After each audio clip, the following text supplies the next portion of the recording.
Hi everyone, কাল গেছিলাম বগুড়া বইমেলাতে। ভেতরে গিয়ে চারিদিকটা একটু ভালো করে দেখলাম, কোথায় কোন পাবলিকেশন আছে ওইগুলো একটু দেখে নিলাম। ভিড় তেমন ছিল না, তো সেই জন্য আরো সুবিধা হয়েছে দেখতে। ফার্স্টে কয়েকটা বই দেখছিলাম, তার মধ্যে ইকিগাইটাও দেখছিলাম। এই বইটা বেশ ভালো, কিন্তু তারপর আমার মনে পড়লো আমি তো বাড়ি থেকে ভেবে গেছি কি কি বই কিনবো।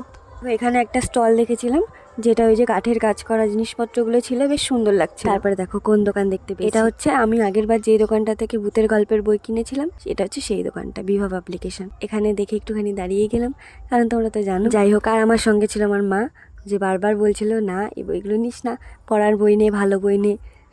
জানোই তো কেন। কিন্তু আমি যে 3টে বই ভেবে এসেছি, তার মধ্যে একটা ছিল ভূতের বই।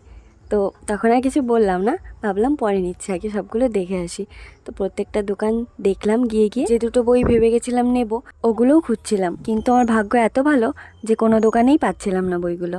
এরপর এই দোকানটাতে গেলাম, এখানে বলল যে এখানে আছে।